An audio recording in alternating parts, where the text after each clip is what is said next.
Bienvenidos a la entrevista aquí en Canal 5. Hoy vamos a hablar de cárceles y para ello invitamos a un hombre que sabe mucho del tema. Miren. Juan Miguel Petit es el comisionado parlamentario para el sistema carcelario. Nació en 1957, está casado y tiene 3 hijas. Es doctor en Derecho por la Universidad de la República, se considera periodista de alma y fotógrafo vocacional. Fue parte del periodismo opositor a la dictadura cívico-militar en los semanarios Opinar y Jaque. También fue editor de la revista 3 entre 1996 y 2001. Obtuvo varios reconocimientos por la denuncia de la muerte por torturas en una unidad militar de Vladimir Roslik en 1983, publicada en el semanario Jaque. Militó en la corriente ballista independiente del Partido Colorado e integró el primer gobierno democrático como director del Consejo del Niño. Además, se desempeñó como asesor y relator especial de Derechos Humanos de Naciones Unidas y consultor de la Organización Internacional para las Migraciones sobre trata de personas y explotación sexual comercial. En 2015 fue elegido para ocupar el cargo de comisionado parlamentario para el sistema carcelario y la Asamblea General votó por unanimidad su postulación. En 2020 fue reelecto para el cargo y también obtuvo el apoyo de todos los partidos con representación parlamentaria. Petit es fanático de la pizza y gran consumidor de café. Ha contado que a los 15 años entró por primera vez al Fotoclub Uruguayo a preguntar si podía aprender a revelar fotos. Dedicó espacios a las fotografías en las publicaciones que dirigió y expuso sus trabajos en su blog titulado Fotocrónicas. Para distraerse de las actividades cotidianas, el comisionado parlamentario practica natación. Debe ir al club a nadar bastante porque problemas para resolver tiene. ¿Cómo anda? Muy bien, muchas gracias por la invitación, por la presentación, que escarbaron unas cuantas cosas. Había fotos que eran suyas ahí, las últimas que se estaban viendo eran de su autoría. Me pidieron de la producción algunas mías viejas y algunas que yo saco, que bueno, me gusta mucho la fotografía, me hace mucho bien. Es muy terapéutico, capturar instantes que se van. ¿Sigue y capturar, ahora sí, tomando fotos? Sigo con el celular. Me costó mucho pasar al celular, me parecía bochornoso sacar fotos, me parecía como sacar fotos con un zapato. Para mí la foto es la máquina de fotos, me costó años. Claro. Y bueno, ahora no puedo despegarme de la fotografía con celular. Lo único que quiero aclarar, lo que usted dijo de que alguien que sabe mucho de cárceles, no sé mucho, trato de aprender, tengo cierto kilometraje acumulado y busco mirar, preguntar, escuchar a la gente que sabe y es un aprendizaje permanente. El hacinamiento es lo primero a resolver en las cárceles de Uruguay. Usted tiene que hacer una lista y pone 72 cosas allí, pero ¿el hacinamiento está al tope? Yo creo que lo primero es ver justamente todas las teclas. No hay una tecla salvadora, no es como con el partido de Uruguay ahora el viernes, ¿no? Si entra un salvador y nos saca del agujero. Acá hay muchos factores jugando que se retroalimentan entre sí. Entonces, el hacinamiento también tiene que ver con otras cuestiones, porque por ejemplo, hoy el sistema tiene cupos disponibles en varias unidades que no son de las más continentes, las más seguras. ¿Por qué pasa eso, que están llenos unos lugares y vacíos otros? Porque el sistema tiene pocos técnicos y pocos funcionarios y no conoce a quién está preso muchas veces. Entonces no se logra la progresividad. Y hay mucha gente que podría estar en otro lugar y que está apelotonada en un lugar de mayor hacinamiento. O porque no tenemos un régimen razonable de medidas alternativas, porque no tiene técnicos suficientes, está años luz de tenerlo, entonces hay un gran descrédito, nadie cree en las medidas alternativas. No. Las medidas alternativas no es sacar gente de la cárcel, las medidas alternativas es que, por ejemplo, una tentativa de hurto, y usted puede decir, bueno, no hay nadie preso con tentativa de hurto. Sí, es un dato que no estaba, no lo tenemos todavía en forma oficial, pero fuimos haciendo un conteo. Usted dice, el de la tentativa de hurto, no mandarlo a la cárcel y mandarlo a hacer alguna medida alternativa a la prisión. Tenemos aproximadamente en torno a unas 250 personas presas por tentativa de hurto, un delito muy leve. Si sumamos a eso hurto, receptación, modalidades leves de tenencia para no consumo, de pequeño, el sistema está absolutamente engordado. Pero claro, para hacerlo eficiente, para hacerlo inteligente, para hacerlo racional y sobre todo, pensando en todos nosotros, en la sociedad, para hacerlo protector de la sociedad, generador no de nuevos delitos, sino de integración social, se requiere una inteligencia para determinar. Entonces, lo primero es justamente un plan estratégico. Está bien, y usted el otro día presentó un plan grande, si se quiere, ¿no? Con medidas. El primer punto también, plan de deshacinamiento. Le quiero comentar esto, usted la sabe, la cifra, pero para el público, el promedio hoy de hacinamiento, cada 100 plazas hay 134 presos. Pero como siempre se dice en los promedios, se ahogan los enanos. Lo cierto es que en Artigas, por ejemplo, en la cárcel de Artigas, cada 100 plazas hay 226 personas. Y en Salto es peor, cada 100 plazas 323 personas. Petit, yo le invito a ver si podemos compartir juntos y lo miramos juntos con nuestros televidentes. Este video del estado de las cárceles fue un video grabado por las actuales autoridades de gobierno cuando ingresaron, si se quiere, al Poder Ejecutivo, filmaron esto, no sé qué tanto cambio hubo de ese momento hasta ahora, porque las presentó el ministro Heber el otro día en el Parlamento. Mire.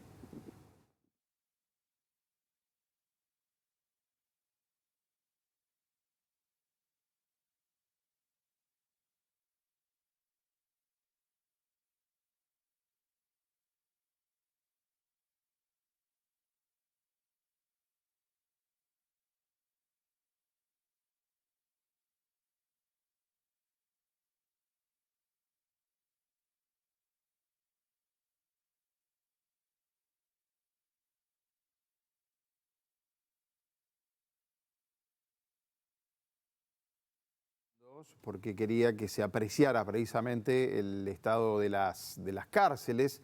Ahí, esa es la unidad número 7, Canelones, se iba mostrando, de aquí hacían referencias esas imágenes, esos cortes que siempre están.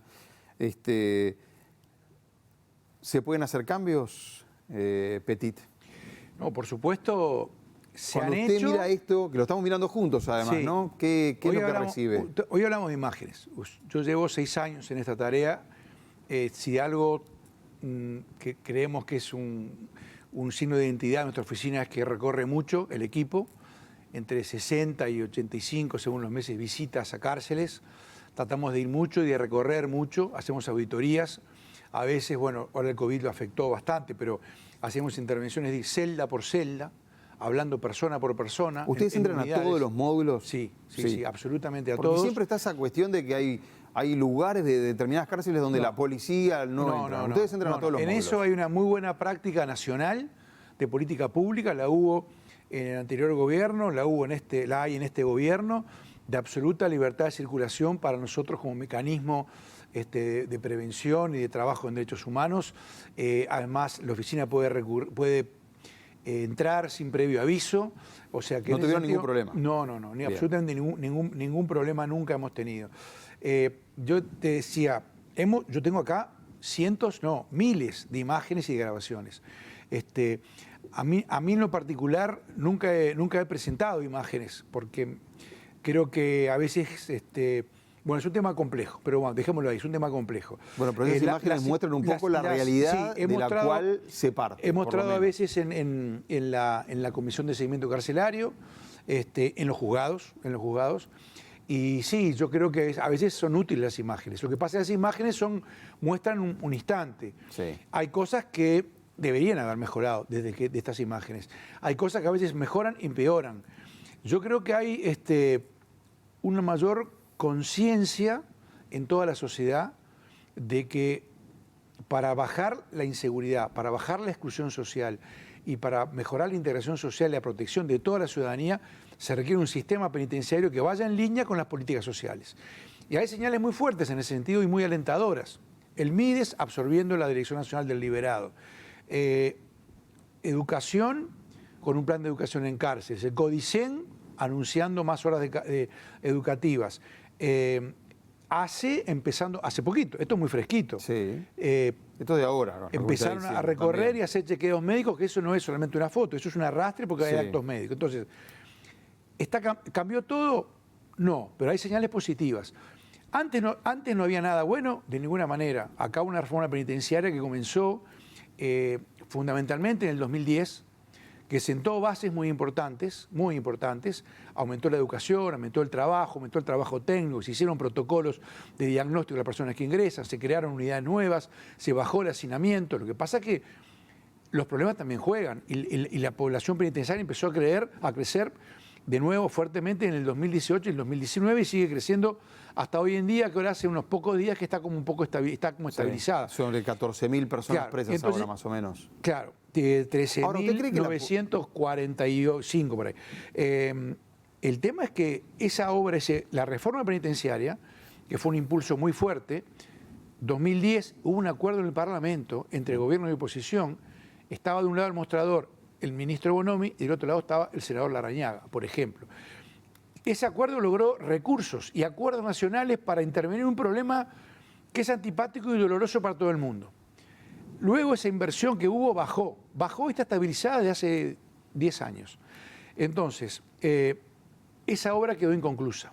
Como toda obra inconclusa, como un edificio, se empieza a llenar de agua, de problemas, se empieza a caer. ¿Es un tema de presupuesto entonces, dice? El plan de dignidad carcelaria de la nueva administración apunta a continuar eso. Ojalá lo logre. Es algo de recursos, pero sobre todo es algo de planificación y de modelo y de acuerdo. Si no hay, es de credibilidad de la gente saber que esto no fue siempre así, ni va a ser siempre así, no es una Uno tiene plaga la sensación de que las cayó. cárceles son un desastre y que mucha gente... Usted me dice No. que la población está Sí. más convencida que hay que resolver ese problema para ayudar a la seguridad. Hay mucha gente que también ya como que No cree. se hartó de los Exacto, de la discursos, mala de todo lo que se ha noticia, hecho. exacto. ¿Usted lo siente eso también? Por supuesto que lo siento y a veces pasan cosas tan malas que uno pierde la fe. Pero cuando uno se separa un poquito y empieza a ver el panorama global, se da cuenta que no podemos decir las cárceles en Uruguay son un desastre, no rehabilitan a nadie, está todo mal, estuvo mal siempre, está mal ahora y va a estar siempre mal. No es así. Aún en los lugares más complicados y con más carencias, todos los días pasan cosas interesantes. Hay gente que se desloma, funcionarios, educadores, operadores, técnicos, gestores administrativos, policías que luchan con las carencias, tratando justamente de salvar vidas, asistir, educar, orientar. Entonces, hay un tema que es ¿Y los resultados? la conciencia, saber que esto puede ser distinto. Lo segundo, hay cosas muy buenas que a veces quedan tapadas por los problemas. Hay cosas grandes y chicas. Hay unidades, por ejemplo, hace poco estuve en Tacuarembó. Tacuarembó en 6 meses dio un giro impresionante. Una cárcel que se cae de pedazos porque es un edificio de la época, no sé, casi, no digo colonial, pero postcolonial, en pleno centro de la ciudad. Y bueno, cambió fuertemente. Hicieron un centro para mujeres afuera. Están trabajando, tienen una carpintería y un área de artesanías y cursos de capacitación. No se le puede excelentes. obligar a los presos a trabajar, está claro ese punto también. Bueno, yo creo que no. Yo creo que el trabajo es un derecho. Sí. Hasta podría ir a decir que es un derecho de ver, pero el trabajo es un derecho. Claro, el Estado tiene que incentivar, activar ese derecho y dar la posibilidad para que personas trabajen. La gran mayor parte de los presos quiere trabajar. Probablemente no todos. Ahora, en mi barrio hay mucha gente que tampoco quiere trabajar. Sí, sí. Y estoy seguro que acá en la vuelta también. Eso es algo humano. Y en la cárcel es lo mismo que afuera. Es como jugar en Bolivia, ahora que vamos a jugar en La Paz, bueno, es lo mismo. A ver. Es el mismo juego, las mismas reglas, los mismos seres humanos, con mucho menos oxígeno, con mucho más presión, con mucho más espacio y todo pasa muy rápido. No hay tiempo para pensar, para los sentimientos, para razonar. Entonces, creo que trabajar es un derecho que el Estado tiene que fomentarlo, permitirlo. Yo tengo bastante ilusión con un artículo que se aprobó en la rendición de cuentas, que creo que lo votaron todos los partidos. De nuevo, los acuerdos son claves. En esto, si no hay acuerdos institucionales, va a ser muy difícil que haya un proyecto convocante. Un proyecto, pongámonos un minuto en el lugar del Ministerio de Economía o de la OPP. Siempre son infinitas demandas. Sí. Entonces, para conseguir apoyo, se requiere un proyecto muy fuerte y muy convocante, que demuestre que acá el país se juega cuestiones vitales en el sentido Pero de la vida de sociedad gente. Petit invierte desde hace muchos años. Preparamos una placa con lo que es el presupuesto hoy del sistema carcelario, a ver si la tenemos por allí, donde nos aporta el número, mire ese número, 99.646.197. Ese es el presupuesto anual para el sistema carcelario, ¿no? Allí está remuneraciones, inversiones, suministros. Casi 100 millones de dólares, ¿no? Y Sí. hay que sumar los otros 22 millones, que es de la cárcel de Punta de Rieles, la que se mandó Sí. construir por sistema privado. Usted dirá si es poco, mucho, si alcanza. Pero la sociedad hace un esfuerzo allí y después si los resultados que tenemos... ¿Cuánto vale una vida? ¿Cuánto vale evitar un homicidio en la calle? ¿Cuánto vale evitar una rapiña? ¿Cuánto vale evitar que haya niños que se críen en el narcotráfico, en la cultura del narcomenudeo, que se los absorbe, que se los chupe o se los trague, esa cultura donde el delito, la infracción, la transgresión sea el único mecanismo de supervivencia? Yo creo que esa cifra habría que descomponerla. Te puedo asegurar que empezamos a descomponer, es una cifra insuficiente, porque el sistema tiene pocos recursos, pocas maquinarias, es un subestado, poca logística, pocos salarios, tiene además una mecánica que yo creo que es muy compleja, que es la verticalidad que le da de haber estado durante muchos años dependiendo de la Policía Nacional, que tiene otra lógica, tiene la lógica de la actuación vertical, de bueno, se da una orden, no se puede discutir. Un sistema que tiene que ser rehabilitador, porque es seguridad para rehabilitar, tiene que ser fundamentalmente técnico, donde la seguridad, como en todos los órdenes de la vida, tiene que estar presente, juega un rol fundamental, pero es el marco para que adentro haya rehabilitación. Y eso sale un poco más caro lo que Uruguay le pone. Entonces, esa inversión social estratégica para llegar a aquellas familias que no se llega muchas veces por afuera. Muchas veces los programas del MIDES no llegan a las personas que están en un barrio, porque esas personas están presas o sus hijos no llegan al servicio territorial, porque el Estado que se fue corriendo, del Estado central, y las personas necesitadas le piden ayuda, al centro comunal, el centro local o lo que fuera, ahora el Estado tiene que ir como con la vacuna, puerta a puerta. En la cárcel tiene una posibilidad de intervención estratégica que todavía no aprovecha del todo. Requiere mucho más desarrollo de eficiencia, ser, como dice Ricardo Pascale en un libro, un Estado esperanzador, no solamente un Estado de bienestar y un Estado benefactor, sino un Estado esperanzador que crea y que cree y que intervenga allí estratégicamente. No solo para las cárceles, si usted aplica ese concepto. Pero déjeme decirle por eso te decía que el proyecto tiene que demostrar que esto es una intervención competitiva, porque necesidades hay muchas, CAIF, puentes, cultura, medio ambiente, juventud, ancianos, etcétera. Acá lo que queremos en esto y lo que trabajamos en esto tenemos la obligación de mostrar que acá hay una área estratégica. El plan estratégico obviamente lo tienen que presentar las autoridades y también es el Parlamento con un rol importante. Ustedes saben que hay problemas de todo tipo en las cárceles, pero el otro día, aquí en Canal 5, en el programa Periodistas, se obtuvo el testimonio de un policía penitenciario, un policía de los que trabaja en las cárceles, y habló del tema corrupción. Mire lo que decía. Los altos mandos se llevan todo. Y si en vez de descargar un camión de verdura en la cárcel, lo descargas en tu casa, como que está medio complicado que se alimenten bien. ¿Te consta eso? Me consta. ¿Alimento que iba para un centro penitenciario que terminó en la casa de algún director? Alimentos, materiales de construcción, repuestos de vehículos. Y la gente que está en los puestos que tiene que controlar eso, es toda gente que está acomodada y que está enganchada con los mismos corruptos, porque son puestos de confianza. Petit, ¿se da eso que estaba denunciando este policía penitenciario, esta corrupción de parte de autoridad? ¿Se daba antes? O sea, ¿cuál es la realidad? Con todo respeto, no me parece que sea bueno este testimonio. No me parece que sea pertinente porque denunciar en forma genérica en un terreno donde ya la gente tiene mucho escepticismo porque no conoce, no hace más que abonar en todo un relajo, no sirve para nada, la plata no, se pierde, es un agujero negro, se pierde. Vivimos en una democracia, hay muchos mecanismos para denunciar, inclusive anónimos, con reserva de identidad. Sin ir más lejos, el funcionario, si quiere denunciar, venga a nuestra oficina y nos diga. Pero decir en general... ¿Nunca recibió una denuncia de este tipo usted? Cuando hemos recibido cuestiones a veces vinculadas... hacer denuncias también, ¿no? Bueno, no. Pongo el lugar del ciudadano común, olvídese de ese caso. A ver, depende de qué denuncias. Depende de qué denuncias. En el caso de denuncias de funcionamiento y de gestión, para eso existe, por ejemplo, nuestra oficina. Para eso hay mecanismos que tiene la Fiscalía. Hay hasta denuncias anónimas que se pueden hacer en el Ministerio del Interior. Yo creo que... yo he trabajado en otros periodos en el Estado. El Estado es muy grande. Robos hay en todos lados, en el Estado y en el sector privado.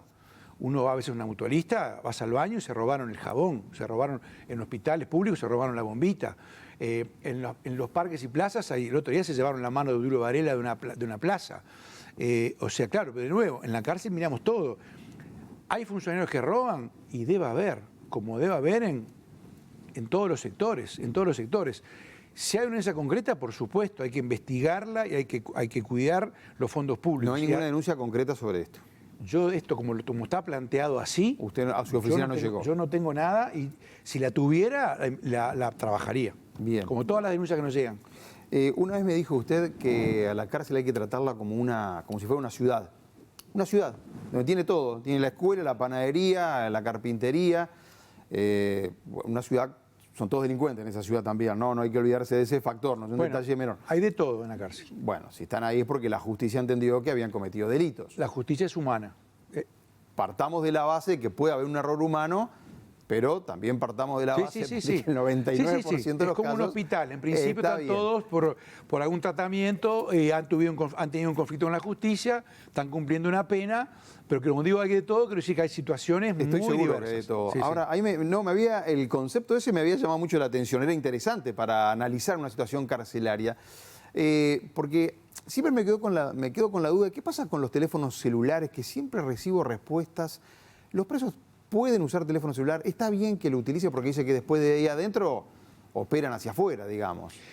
Bueno, yendo lo primero, concebir esto como una ciudad yo creo que es pensar en una lógica del siglo XXI. En las cárceles del siglo XX y ni que hablar del siglo XIX, las cárceles eran un reducto encerrado donde iban las personas, pasaban un tiempo y después salían o no. Hoy concebir la cárcel como un barrio más es concebirla como un espacio donde tiene que haber todos los elementos que hacen a la dignidad humana, no solamente porque esas personas son personas, hayan hecho lo que hayan hecho, sino porque que tengan esa dignidad es lo que va a permitir que cuando salgan, y todos salen, todos los años se liberan aproximadamente unas 9.000 personas. O sea, el sistema todos los años hay 9.000 personas que vuelven a circular y nos vamos a cruzar con ellos por la calle. ¿Cómo van a salir? Depende de lo que allí haya. Entonces, la ciudad, lo que se llama al principio de normalización... ¿Con un nivel de reincidencia después de cuánto? ¿65%? Por eso hoy te decía que si de esos que salen el 65% comete delitos, si nosotros logramos que cárceles mejores, más eficientes, más humanizadas, más manejables, más limpias, puedan justamente bajar esa reincidencia, estamos asistiendo como se debe a esas personas, pero estamos salvando al vecino, estamos ayudando al vecino que mañana puede tener un problema en la calle. Entonces es fundamental para la seguridad pública, para la integración social. Entonces concebirlo como una ciudad es, bueno, no le vamos a tirar unas monedas para que, bueno, ahí que haya lo esencial y seguirlos castigando. El castigo es la pérdida de la libertad. La pérdida de la libertad es un castigo tremendo. Vivimos algo parecido nosotros en la pandemia. Creo que la pandemia sirvió también para ver cómo nos costaba estar en nuestras casas, con nuestra familia, con nuestro perro, con nuestra tortuga, con nuestros libros, nuestra música. Con internet, muchos pasándola bastante bien. Pero... Bueno, en nuestras casas, y todos estamos desesperados por salir, nuestras casas, pasa eso a estar con 5 personas que no conocés que están llenas de problemas.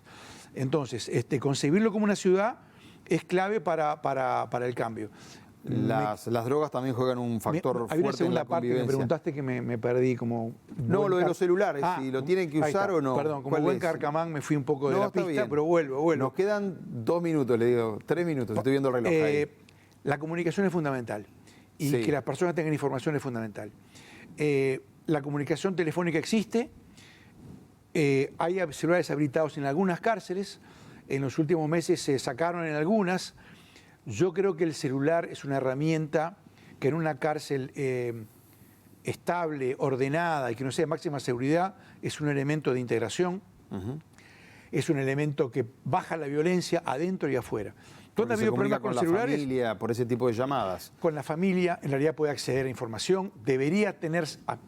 Si yo pudiera, el Estado le debería dar un celular donde pueda comunicarse con los números que él diga, su familia, sus amigos, etcétera, acceso a información y que tenga programas para prepararlo para la libertad. Programas como puede tener de videojuegos o aplicaciones educativas, sociales, etcétera.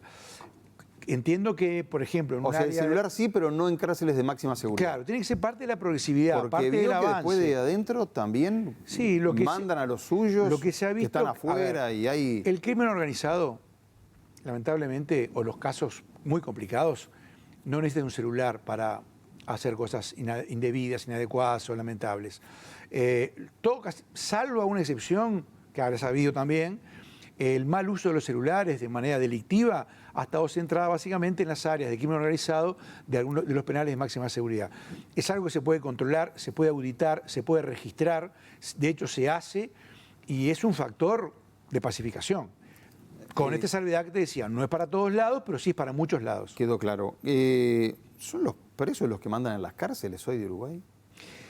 No, yo creo que no. Lo que pasa es que no se puede, no es la figura de las cárceles centroamericanas o algunos países latinoamericanos, donde para entrar hay que pedir permiso a un delegado de los presos o de los internos, etcétera.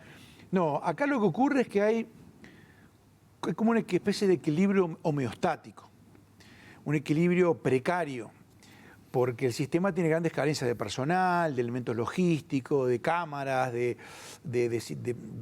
aporte educativo. Entonces, bueno, es un equilibrio muy frágil donde hay como a veces compensaciones que se dan de un lado y del otro en el sentido, bueno, el interno comprende a veces la situación de ese funcionario solo que está allí y el funcionario sabe que a veces tiene que hablar y lograr flexibilizar la situación con la gente que está privada de libertad. Pero el otro día secuestraron a un preso, dentro de la cárcel, secuestraron a un preso, no sé, 30, 40 días, nadie lo notó, lo sacaron. Pobre, ¿no? Claro, pero eso no es... Lo torturaron al máximo. Pero eso no es porque los presos... Y eso no muestra estén... que los presos son los que mandan al final. Yo creo que eso no es que porque los presos estén en control de la cárcel ni que estén mandando. Eso muestra justamente que hay, en esas carencias hay conos de sombra, o hay zonas de sombra, o por la debilidad de la intervención técnica se generan esa cantidad de abusos que a veces son chicos, medianos, a veces gigantescos. Estos que vimos fueron absolutamente tremendos. Hay otros abusos que son lamentablemente frecuentes, contra los cuales combatimos, nosotros recibimos denuncias sobre eso, lo hablamos, lo gestionamos, a veces denunciamos en la Fiscalía, hablamos con quien se puede hablar, denuncias de amenazas de vida, extorsiones, a veces no son ciertas, a veces es muy complejo. ¿Pero por qué es muy complejo esa maraña? Es muy compleja esa maraña porque hay una debilidad en la intervención técnica, no hay una vida parecida a la vida normal. Lo que da seguridad adentro y afuera es la vida normal, que la gente tenga un desayuno, trabajo, almuerzo, descanso, actividad, que tenga cosas para hacer. Cuando no tenés nada para hacer, empezás a pensar en transgresiones, ves enemigos por todos lados, te pones agresivo, resentido, lleno de odio, y te va haciendo muy mal y tu cabeza se va haciendo añicos. Entonces la falta de debilidad técnica es lo que nos genera después el delito que cruzamos en la esquina. Por eso es que se requiere achicar el sistema, fortalecer las medidas alternativas, mejorar la intervención en salud mental y en adicciones, mejorar el trabajo postpenitenciario y el trabajo con la familia, con un organismo que es el Instituto de Rehabilitación, que tiene que ser muy potente justamente para convocar estas transformaciones. Me quedaron cantidad de preguntas para hacerle, la verdad. Pero podemos seguir hablando, porque igual, ojalá que pueda usted resolver la mayoría de estas cuestiones que estamos conversando. Nosotros no resolvemos. No, yo sé, pero a veces usted sugiere simplemente medidas, marca caminos. Dialogamos con la contraparte, promovemos, recomendamos. A veces hacemos denuncias penales, la Fiscalía, a veces hacemos habeas corpus, cuando hay condiciones indignas de reclusión o cuando vemos que hay situaciones que hay que estratégicamente señalarlas. Proponemos y dialogamos mucho y tratamos de buscar acuerdos y fomentar acuerdos. ¿Lo amenazaron algún día? ¿Recibió alguna amenaza a usted? No. Porque veo que hay jueces, fiscales que tienen que usar autos blindados, o sea que se había complicado el tema de la seguridad por ahí. No de ideas. No, está bien. A propósito del concepto, y me voy con esto, les pido un minuto a los compañeros, pero es casi una anécdota. Una vez estando en la cárcel de Punta de Rieles, el director que nos invitó, que estaba muy orgulloso del trabajo que se estaba haciendo allí, varios empleos ahí adentro funcionando, interesante, pero me dice, acá armamos un almacén y trabajaban con un sistema de vales, no tenían plata los presos, un sistema de vales. ¿Qué pasó? Los presos empezaron a falsificar los vales. Es difícil también. Pero, a ver, sí, pero esa experiencia tuvo altas y bajas, pero se consolidó y funcionó.